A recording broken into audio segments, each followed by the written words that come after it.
Hello, my name is Calypso Ponce, and this is an instructional video on the flute.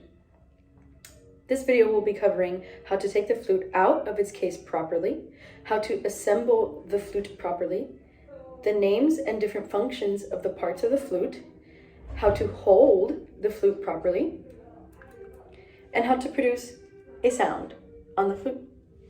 So, now that we've got our case with our flute inside, we can see that we have a label in the front and a sticker in the front. This helps us identify that this is the top part of the case. So, although it is the smallest instrument, it is not advised that we open it on our laps. Instead, it is recommended that we open it on a chair.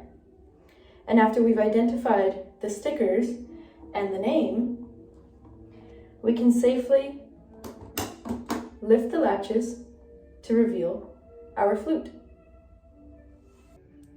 And once we have revealed our flute, we are presented with three parts of the flute. We have our head joint, we have our foot joint, and the body. Now that we have properly and safely opened our flute case, we can take out the head joint. The head joint includes an embouchure plate and a tone hole. Over on this side is where the body of the flute would come in. To produce a sound, we don't need the body of the flute, we can just use the head joint. So, the flute is one of the instruments that requires the most amount of air. Since we have no reed to create any vibrations, we require the speed of our air hitting the tone hole. Much like blowing into an empty bottle, we would blow into the flute. So we would take a deep breath from the bottom of our belly, kind of like we're breathing, we're sucking from a straw, and out on a T or a D. This is so that our sound and our air is controlled. So, now that we have gone over the basics of breathing, we can bring this head joint onto our face. So, the embouchure plate, we take the wider part of it and we put it onto our chin. We have a dip in our chin. Put our hand out over here. And once the lip plate, the embouchure plate, is on our chin, we can roll it out so that the bottom of our lip meets the edge of the tone hole.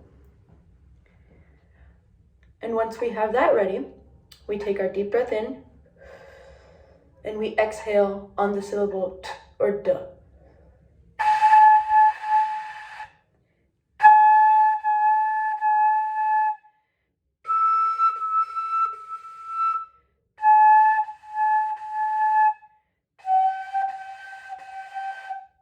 And by placing my other hand on different parts of the head joint, I can alter the pitches.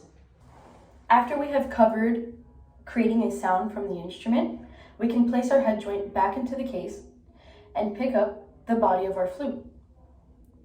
When we pick up the body of our flute, we want to make sure that we pick it up and cradle it from the bottom, because we don't want to clamp or depress, create any stress onto our tone holes here. So, over here, we have an engraving on this side. This lets us know that this is the part of the flute that the head joint would come into. Over on this side, the smaller part of the flute, the foot joint comes in. We grab it the same way we would grab the body of the flute, cradling it from the bottom so that we don't depress any of the keys. Right here, we have the wider part and the not so wide part. The wider part comes in to play right here.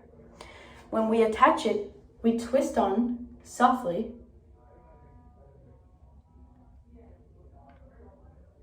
and we want to line up this rod to the center of this key. Now that we have assembled the body and the foot joint, we can properly assemble the head joint.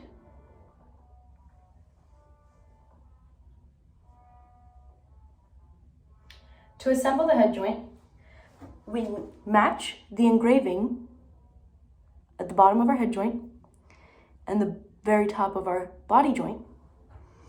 And like with the foot joint, we twist very gently to where we would think the instrument would be in tune. After it has been attached, we want to line up this tone hole with this rod right here. This can be done by looking at it just like this. And when you do it like this, you can adjust and twist very softly. And there you have it. Your flute is now properly assembled. Now that we have taken the flute out of its case and assembled it, we can talk about how to properly hold the flute. Before we even grab the flute, we can take our hands, our left and our right, and we would flip our left. And this is about the kind of shape that our hands would be making. One hand facing you, the left hand facing you, the right hand facing out. On our left hand, we want to think about this area between the palm and this knuckle, because right around here is where the flute will land and balance. Over on the right hand, we want to think about this part of the knuckle on our thumb, because right here is where the flute will balance. And the weight will be distributed between the palm and our index finger and our knuckle on the thumb. So now we can properly pick up the flute, remembering that our left hand comes to us and our right hand goes out. So with the left hand, we can place our thumb on these keys right here. Our index finger then follows in between the knuckle and the palm. And our index finger skips this key, lands on this one. Our middle finger skips this key, lands on this one. Our ring finger follows and our pinky follows. Then, with our right hand, we anchor ourselves right around here.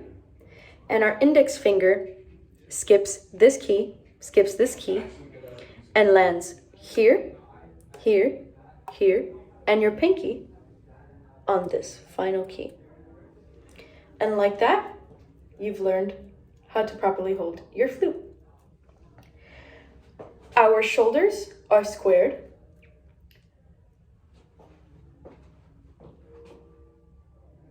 Our flute is parallel to the floor. It is acceptable to lean just a little towards the floor, but not like this and not like this. I prefer to be parallel, and our arms are nice and squared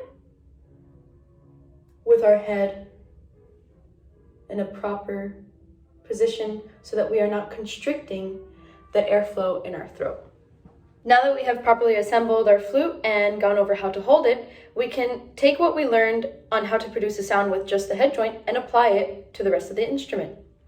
So we hold our instrument properly. I will be locating the fingering for D in the staff, the fourth line. I'll be going.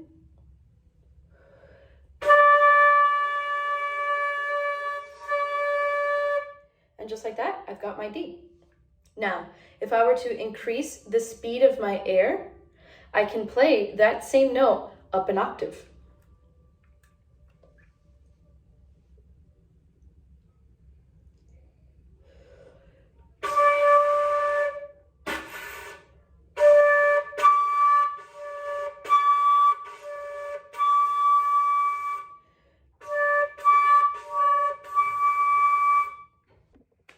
And now that we have covered everything on the flute, it's time for a simple tune known as Hot Cross Buns.